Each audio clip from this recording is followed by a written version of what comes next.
¿Por qué la guerra? ¿Cuál es la razón de la guerra? ¿No? Ya hay dos versiones ahí, ¿no? Que ustedes se van a dar cuenta fácilmente, ¿no? La versión occidental, manejada por Estados Unidos, los judíos y toda la Unión Europea, ¿no? Los judíos controlan, ¿no es cierto? Controlan el 90% de los medios de comunicación y todo lo que ustedes escuchan, ven en la televisión, en los cables, en las noticias, todo está manejado por los judíos, no los republicanos. O sea, tienen una versión interesante, no de ahora, ¿no? Los judíos manejan el mundo financiero, manejan las relaciones internacionales, manejan la prensa, manejan los medios de comunicación. ¿Ya? Y dicen que no, ellos, fíjense lo que dicen, que ellos han declarado la guerra porque quieren desaparecer a los judíos, ¿no? Bueno, eso era inicialmente, ¿no? En 1947, porque los judíos, había ciertos sectores fundamentalistas islámicos que tenían esa idea, ¿no? Pero no todos los musulmanes islámicos piensan eso, ¿no? Y la prueba, así la evidencia empírica está, ¿no?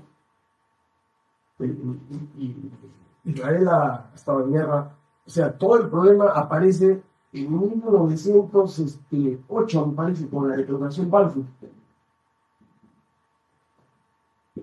¿no? Y antes de eso, ¿no? En el primer congreso de 1898, el primer congreso sionista, ahí aparece el problema, ¿no?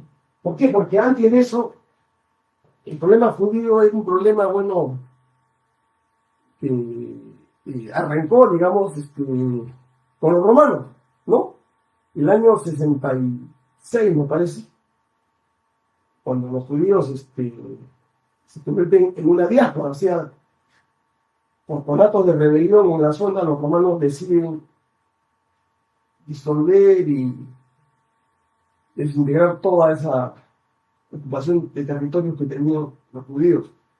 Porque los judíos habían ocupado los territorios mediante la violencia, ¿no? Acuérdense, ustedes lean el Antiguo Testamento, el Torá, ¿no? Esa versión, ¿no? ¿Cierto?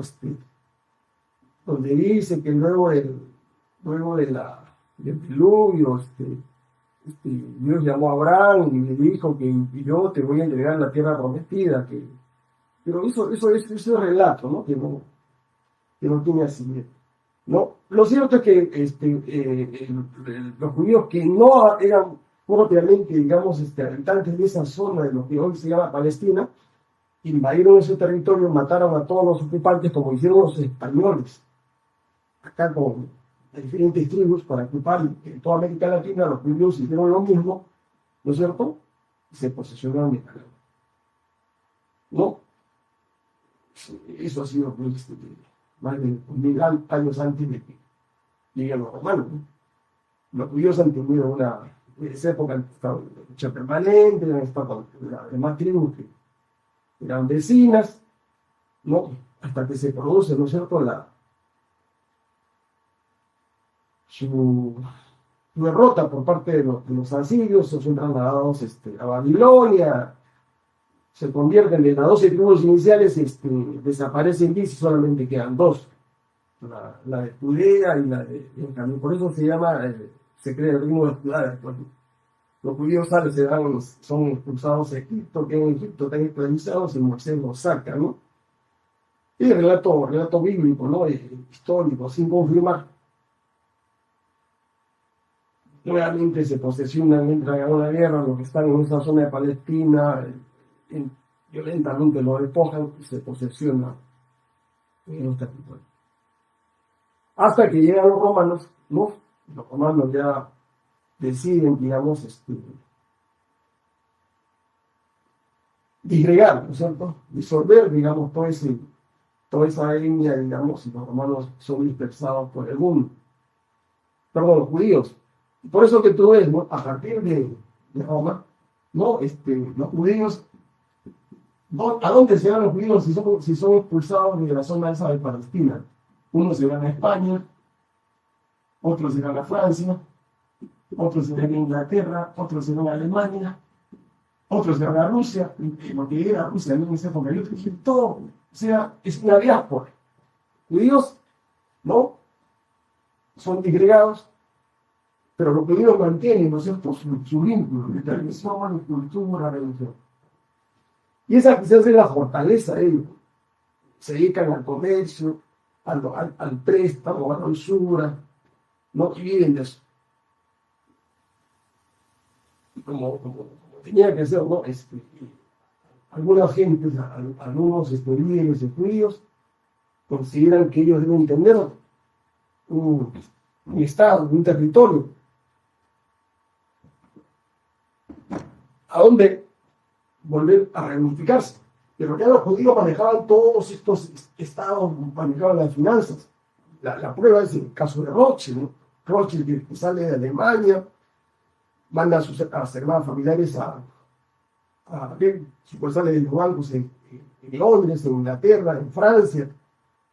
Entonces, disgregan, ¿no es cierto?, globalizan sus operaciones. Y ahí está el comienzo de toda esta historia, ¿no? Y estoy hablando de 1800, ¿no? Ganan mucha plata con la derrota de Napoleón en 1815, luego de la batalla de Waterloo, donde liquidan el imperio napoleónico y se posesionan, pues, ¿no es cierto?, se posesionan de toda la, ¿no?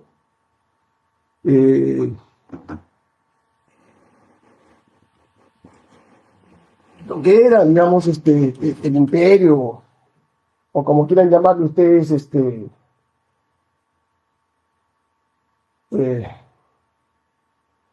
el imperio napoleónico, ¿no?, que cayó, digamos, en desgracia. Entonces,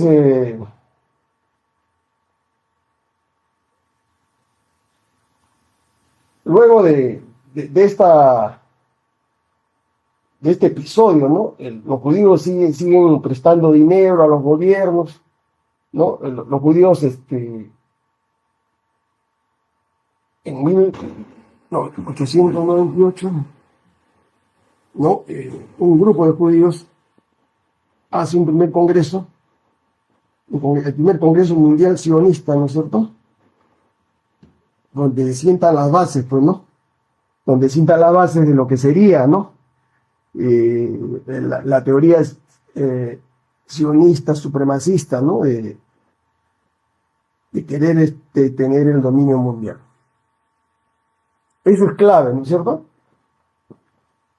El sionismo es una suerte de supremacismo, de creerse que son el pueblo elegido por Dios para dominar el mundo, que son una etnia superior o raza, ¿no?, ustedes quieren llamarla, y tienen derecho a mandar, a dominar al resto de la población. Son una raza superior al estilo de los nazis, ¿no? Y los judíos no se mezclan con otro tipo de raza, como hicieron los españoles, los norteamericanos que llegaron acá, ¿no? Ellos manejan lo que se llama la endogamia, sus relaciones son entre ellos. Y tienen, pues, eso sería una conferencia de lo que es el sionismo, pero la idea fundamental es esto, ¿no? A partir de ese congreso sionista ya aparece la idea, ¿no es cierto?, de ocupar un territorio por la fuerza o comprarlo, y la alternativa aparece en 1908, ¿no?, cuando un diplomático inglés, Balfour, emite una declaración. Ahí me parece que empiezan todos los problemas, ¿eh? Donde dice, ¿no?, que los judíos tienen el derecho de tener un territorio y de ocuparlo, ¿no? Y ese territorio podría ser Palestina. ¿Ya? ¿Por qué Palestina? Ustedes se preguntarán, ¿por qué Palestina? Porque Palestina había caído bajo la administración de los ingleses y los franceses. Por esa zona de Siria, Palestina, el Líbano, lo que es hoy, porque el Imperio Otomano había sido disuelto, entonces esos territorios que estaban bajo el dominio otomano pasaron a ser dominio de los judíos. Entonces, ahí empiezan todos los problemas. Hasta ese momento, ese territorio estaba ocupado por árabes, ¿no? Y algunas familias judías, pero la mayoría, el 90 y tantos% era árabe. Entonces comienzan los judíos a partir de 1902, del 18 hacia adelante, digamos, a emigrar en un plan ya preconcebido, ¿no es cierto? De ocupar, invadir esa zona, hasta llegar el momento en el cual podría establecerse una región o un estado. Y así sucede, pues, 1918, 1920, 1930, 33, el 30 de abril, Hitler llega al poder, ¿no? Y desata la persecución contra los judíos hasta el 45, y esa es la razón, ¿no es cierto?, por la cual los judíos ahí, con mayor razón, que ellos se declaran víctimas de la persecución nazi y del holocausto, piden, ¿no es cierto?, un territorio para poder habitar. Y el único territorio, había un territorio de la Patagonia, ¿no es cierto?, en Argentina, que algunos señalaban que deberían dárselos a ellos, pero ellos querían, digamos, regresar a la Palestina.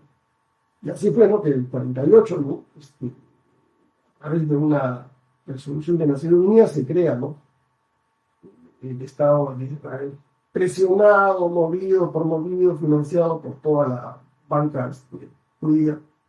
También se señala para no quitarle derechos a los árabes un Estado palestino. O sea, esa zona, ese territorio que está acá, ¿no?, tenía que ser partido en dos, ¿no? Una parte para Palestina, otra para los palestinos, otra parte para los judíos. Pero los judíos se quedan con militarmente eso, con las tropas inglesas y todos los colonialistas, y se convierten en un enclave. Ustedes me dirán por qué, y acá está la razón del problema.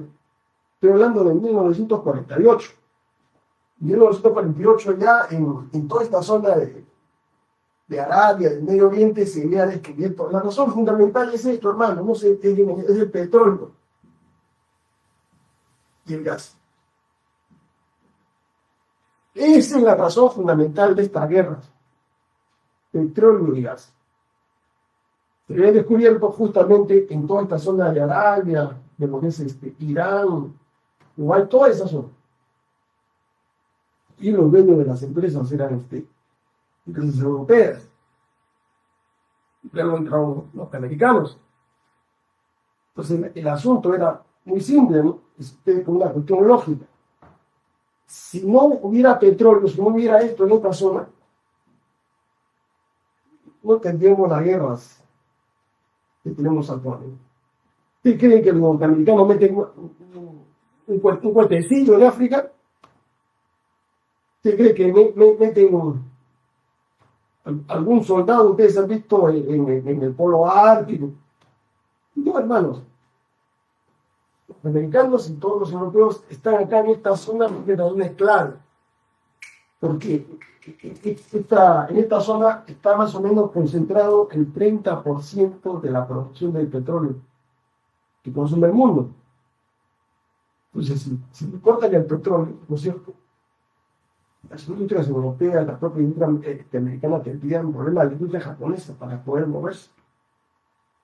Entonces, ahí necesitaban crear una suerte de enclave en esa zona, una suerte de una fortificación bajo la forma de Estado. Gran Israel, ¿no es cierto?, para poder tener el poder sobre esa zona. Que eso articula con los intereses de los sionistas, ¿no? ¿De qué? De sionistas, de querer tener un Estado y expandirse y, según los sionistas, formar el Gran Israel. ¿El Gran Israel qué significaba qué cosa? La extensión de todos los territorios que tiene actualmente Israel hacia la zona del Líbano, hacia la zona de Siria, y llegando inclusive hasta el Éufrates, decían. Desde el Nilo hasta el Éufrates. Esa es la idea, ¿no?, fundamental, la idea clave de los sionistas. Pero eso significa guerra, significa expansionismo. Entonces, 37, 48, los sionistas van a la guerra, ¿no? Apoyados por los norteamericanos, por los británicos, y derrotan a los árabes. La otra guerra, la del 66 de los 6 días, pasa lo mismo. La guerra del 73 pasa lo mismo. Y los sionistas, apoyados por la tecnología, los aviones, las bombas, satélites norteamericanos, los ingleses, digamos, vuelven a derrotar. ¿No? Con esta teoría, ¿no es cierto?, que han sacado a la luz ahora. Primero la fuerza y luego la paz. Y es una teoría, digamos, que se basa en el engaño.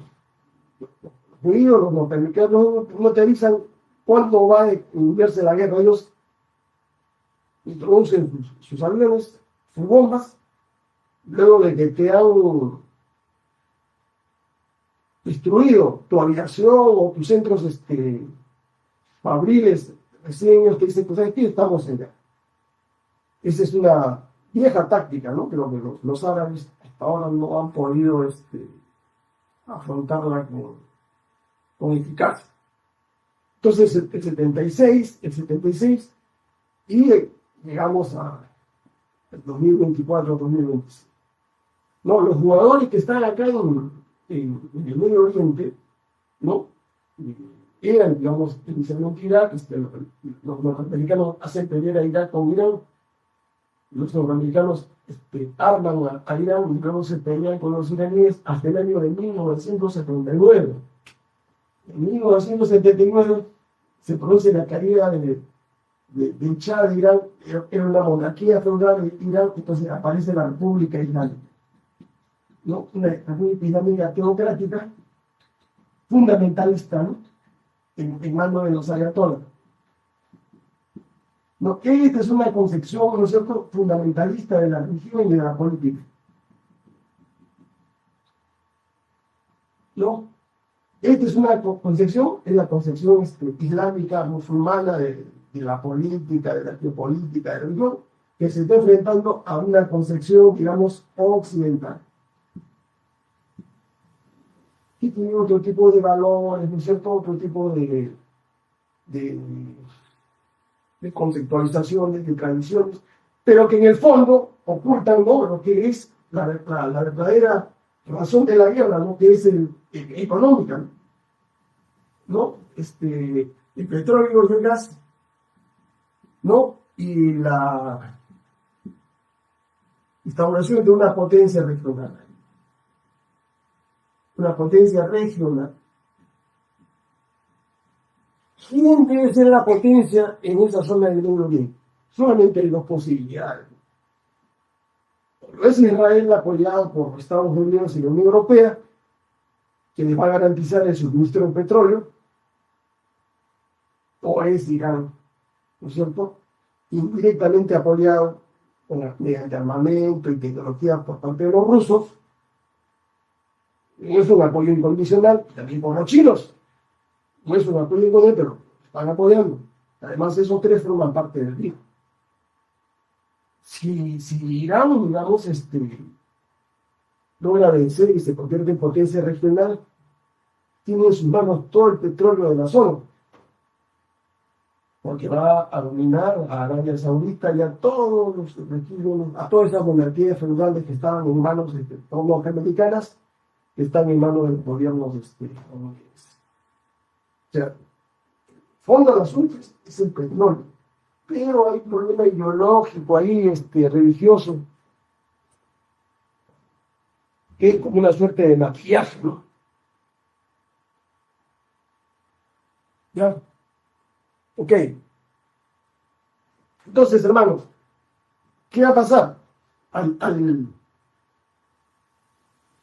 introducirse, ¿no?, a esta guerra, ¿no es cierto?, porque hasta hace unos días atrás era una guerra indirecta, ¿no?, entre Israel y Siria, Israel e Irán, ¿no? Ahora, abiertamente, ¿no?, abiertamente Estados Unidos a la guerra. Y muchos de ustedes se preguntarán, ¿tanto poder tienen los judíos para poder eh, obligar o determinar a Trump, al gobierno norteamericano, para que entre a esta guerra,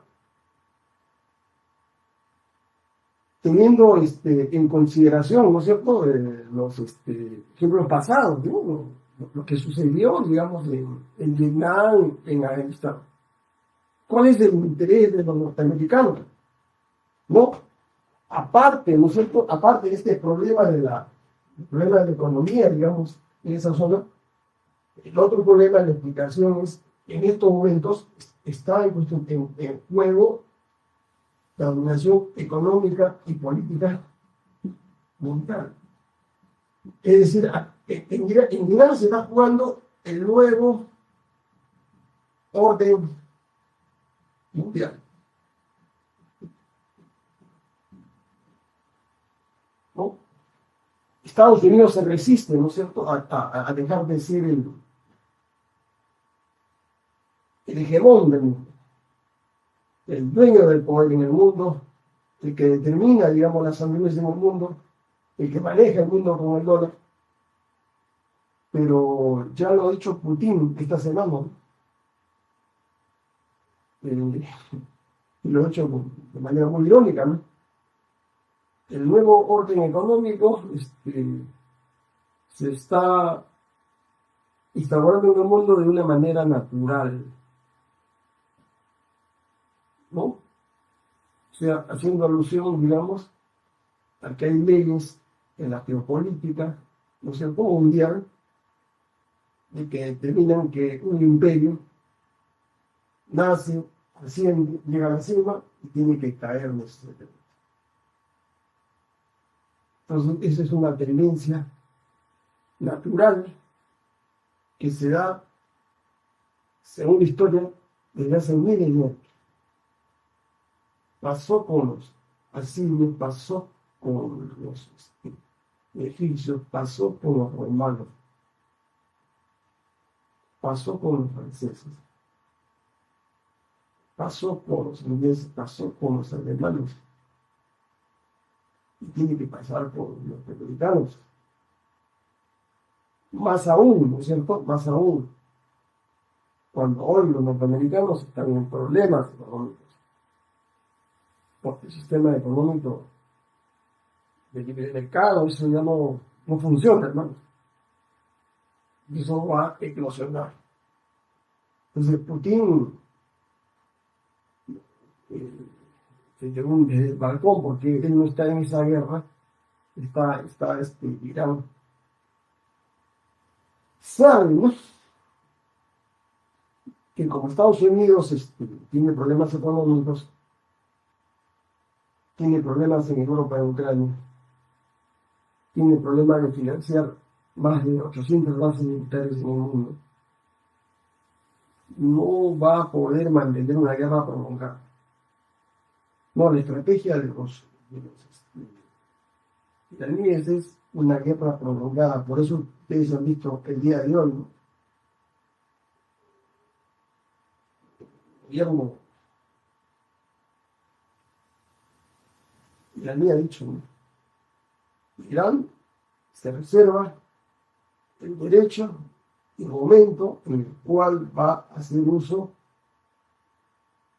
de su legítima defensa contra cualquier norteamericano en cualquier parte del mundo, sea de manera directa o indirecta, ¿no? De manera directa con los misiles o de manera indirecta a través de milicias, de grupos terroristas o atentados con explosivos o con lo que sea. Irán está recurriendo pues a una estrategia, ¿no es cierto?, de la incertidumbre. Y esa es la madre, ¿no es cierto?, de todas las estrategias, ¿no? Esa es la ventaja, ¿no es cierto? ¿Por qué Vietnam pudo derrotar a los norteamericanos? La incertidumbre. Los vietnamitas no le presentaban a los norteamericanos una batalla ejército versus ejército, jamás, no percibían un enfrentamiento directo. No podían. Hacían la guerra subterránea, cavaban túneles, ¿no? Atacaban de noche, le quitaban los suministros. Entonces, esa es la guerra que se aproxima, es una guerra de desgaste, es una guerra prolongada. Miren, la guerra en Medio Oriente hasta ahora, según cifras que se han conocido, le cuesta a Estados Unidos hasta el día de ayer cerca de 500.000 millones de dólares. La guerra en Ucrania le ha costado en los últimos 5 años, del 2022 a 3 años, le ha costado ya 2 trillones de dólares a los norteamericanos. Por eso que le está pidiendo Trump que ahora la cuenta de China lo paguen los europeos, porque ellos no han pagado esa cuenta, la factura la han pagado los norteamericanos.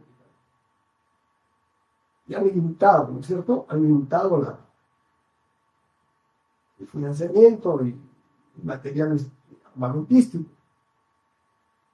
Entonces la economía de la guerra al final se impone, pues hermanos, es imposible, ¿no es cierto?, que una potencia en caída, en decadencia, pueda sostener 2 frentes de guerra. Y los chinos están en marcón, porque los chinos están actuando de la misma manera como actuaron los norteamericanos en la Primera y en la Segunda Guerra Mundial. ¿Cuál fue la estrategia de los norteamericanos en esa época? No desgastarse, no meter a los ejércitos, a la tropa, hasta que se maten, ¿no es cierto?, los franceses, los ingleses, los alemanes, los italianos. Una vez que ya se hubiesen matado, digamos, en demasía, recién entraban las tropas norteamericanas. ¿Ya? Los chinos se están viendo, ¿no?, que se están matando los rusos, los ucranianos, que acá los sirios, los judíos. Entonces ellos están desde el balcón ayudando directamente con logística, con tecnología, con material, desde la compra del petróleo, los elementos. Pero esa situación, digamos, va a tener un desenlace final. Muchos hablan de que hay una tercera guerra mundial. Tercera guerra mundial no va a haber, hermano. Lo que va a haber es una guerra prolongada, focalizada en esa zona. ¿No? ¿Hasta cuándo? Acá, ¿quién tiene mayor capacidad económica para resistir esa guerra? ¿Los judíos o los iraníes? ¿Quién puede sostener una guerra prolongada económicamente? Evidentemente, pues son los iraníes, tienen petróleo, tienen gas. Ellos dependen de los norteamericanos. Y si los norteamericanos, la economía norteamericana cae en los próximos años, evidentemente va a pasar lo que pasó con Ucrania. Van a limitar el presupuesto, van a limitar, ¿no?, el financiamiento, y entra pues el desenlace final. Por eso es que en su desesperación ellos se han judíos como encontrarse, han querido precipitar la situación, ¿no?, pensando que volando las centrales nucleares, la situación la situación no termina ahí, hermano, por 2 razones. Esas centrales nucleares las ha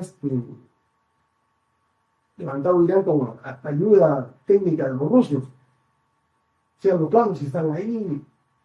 No han logrado destruir la reserva de uranio, que han logrado fabricar cerca de 400 kilogramos de uranio.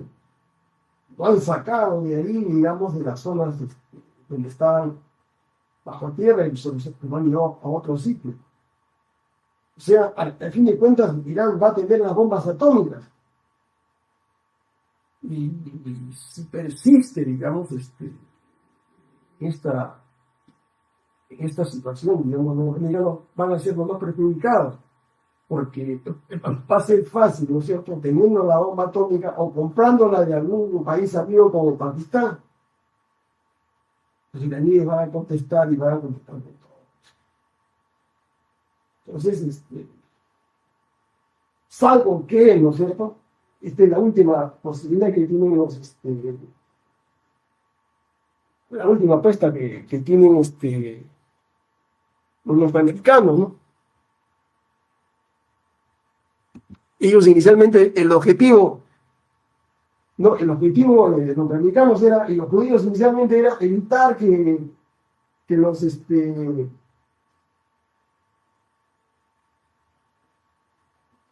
que Irán fabrique la bomba. Dicen que estaba al 60% y hasta hace la semana pasada escuché que decía que estaban a una semana de tener la bomba nuclear. En cualquiera de las situaciones, hermano, Irán va a fabricar la bomba como la tienen los judíos. Y aquí viene pues el problema, ¿no? Ahí se explica, ¿no es cierto?, las bases fundamentales, ¿no es cierto? Porque la mayoría de ustedes piensa la política de manera racional. Para un fundamentalista, ¿no es cierto?, para un fanático religioso, porque son dos religiones, son dos ideas del mundo, son dos ideas del hombre, son dos ideas de lo que es la existencia. Los sionistas, ¿no es cierto?, o los fundamentalistas, los chiitas, para ellos la muerte es lo de menos. Ellos juegan, ¿no es cierto?, inclusive como hacían antes, ¿no?, los cristianos, los católicos. Acuérdense usted, en la primera cruzada hicieron los católicos para recuperar Jerusalén.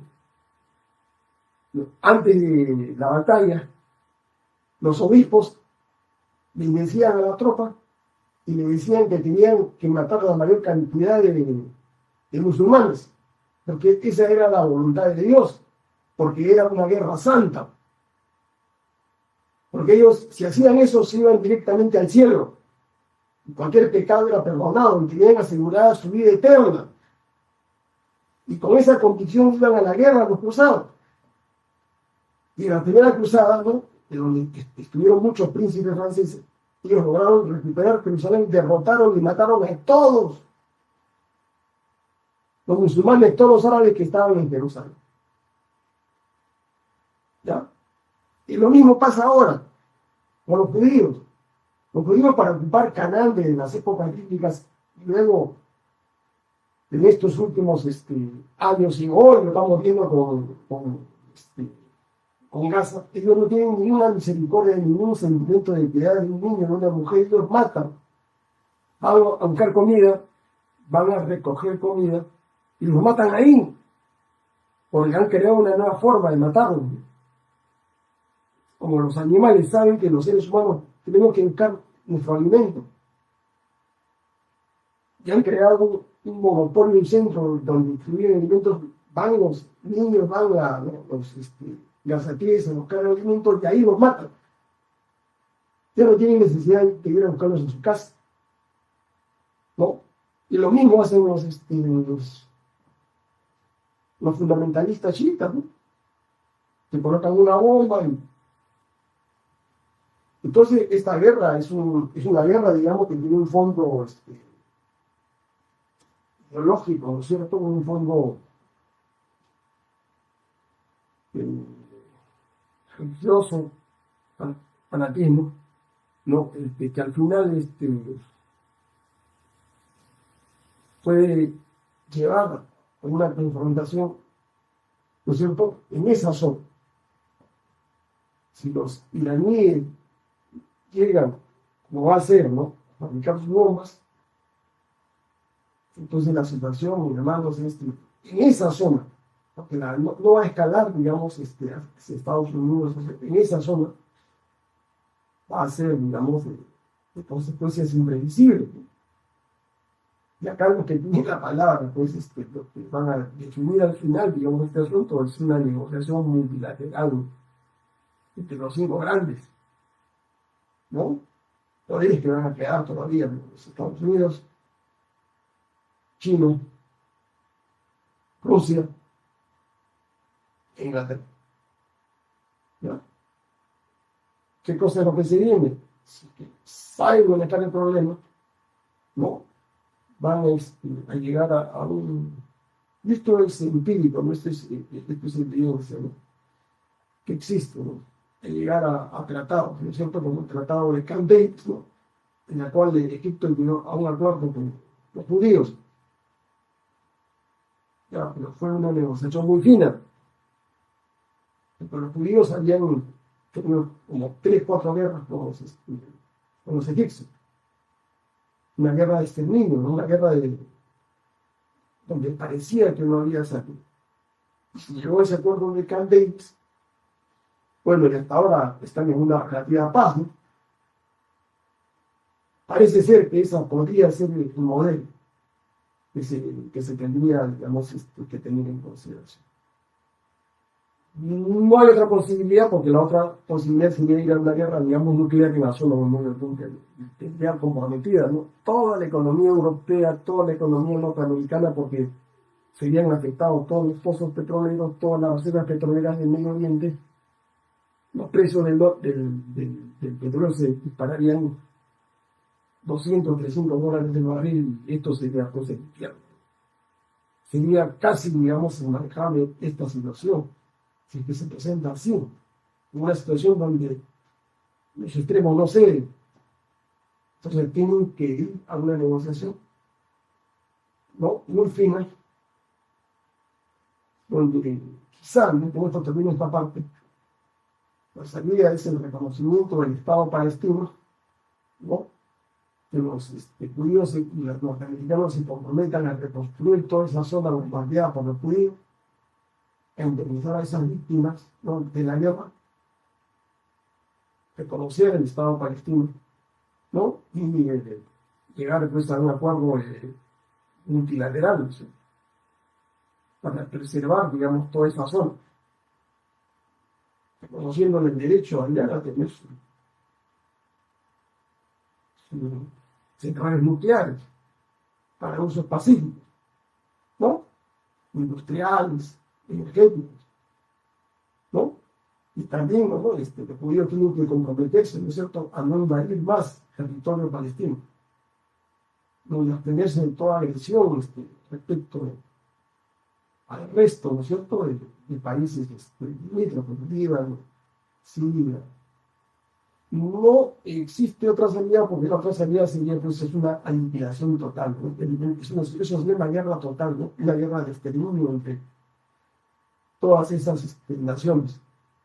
Yo creo que no sería la salida. ¿Ya? Entonces, ese es el problema.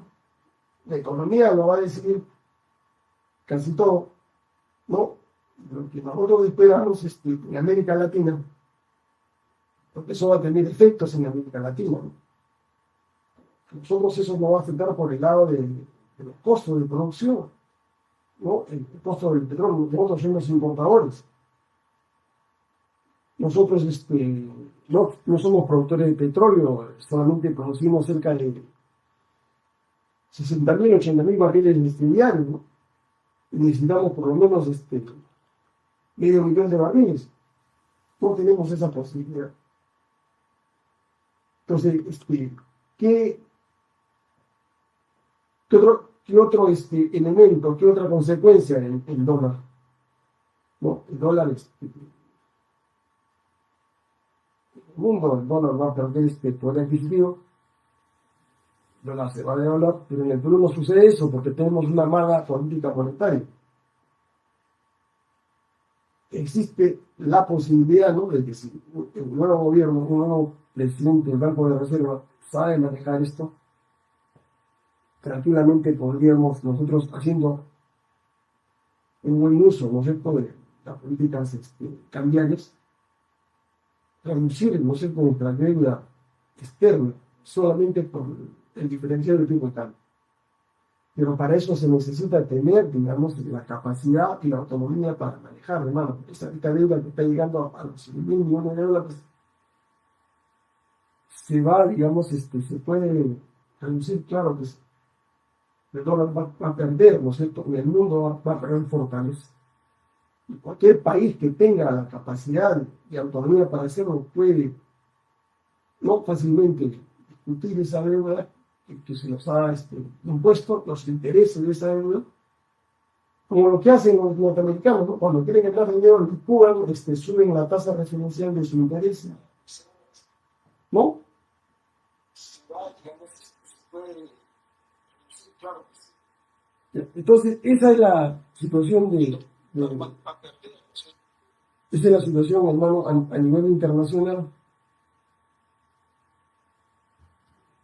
¿no? Otra consecuencia, ¿no es cierto? Hoy día, por ejemplo,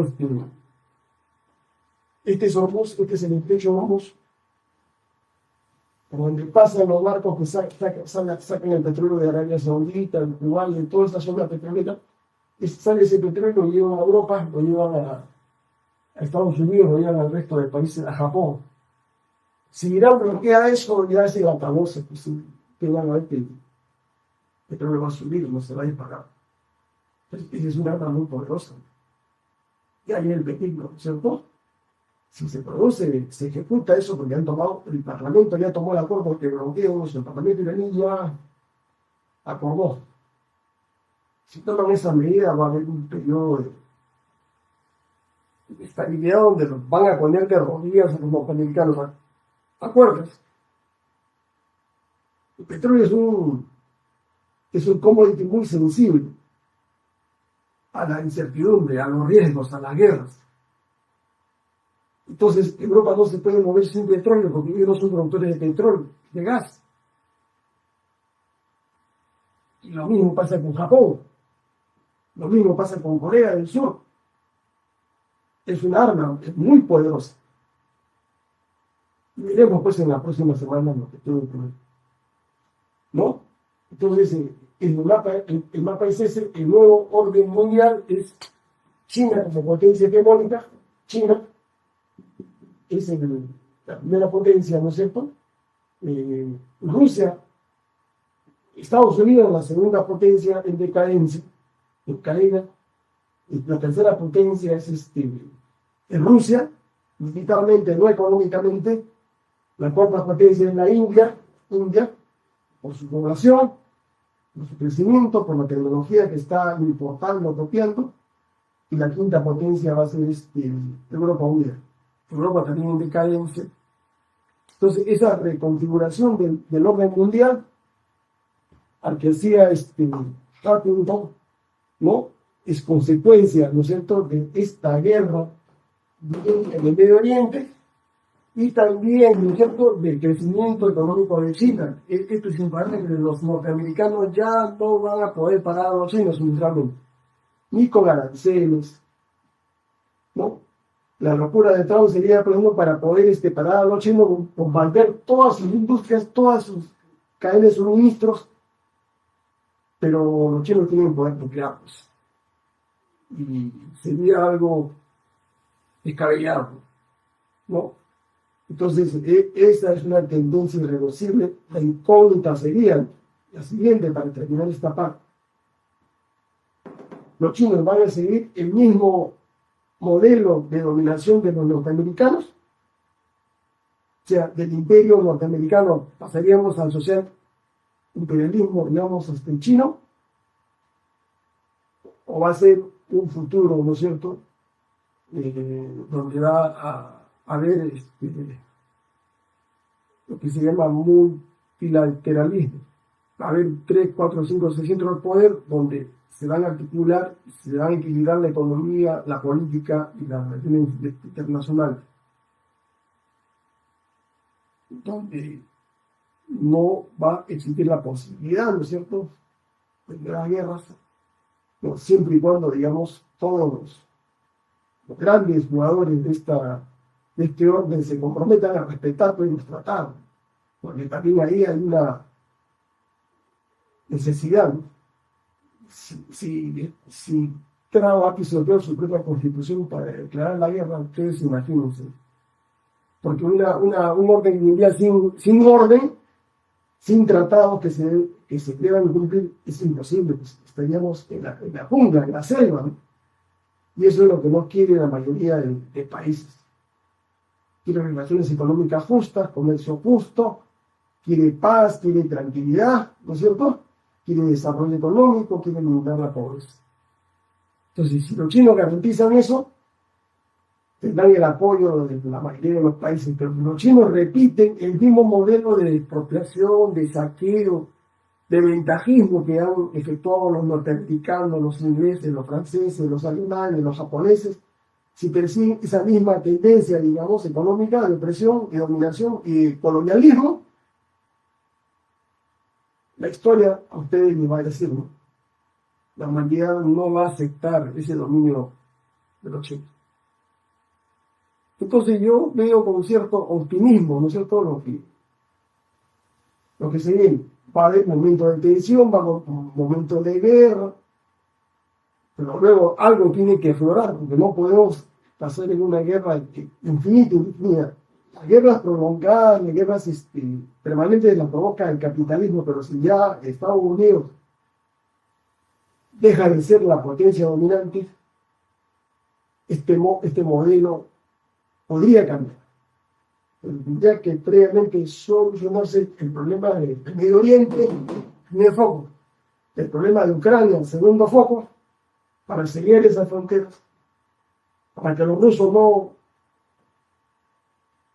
no tengan temores de que van a ser invadidos y que los europeos vayan a ser invadidos por los rusos y viceversa, y sellar la frontera, y sellar el problema del chino, que es el problema de Taiwán. Cerrando esos tres problemas, el mundo podría tener estabilidad. Ahora, ¿de quién depende eso? Depende de las grandes 5 potencias que les he dicho. Y para mí, ¿no?, lo que va a definir eso es el potencial económico de cada nación.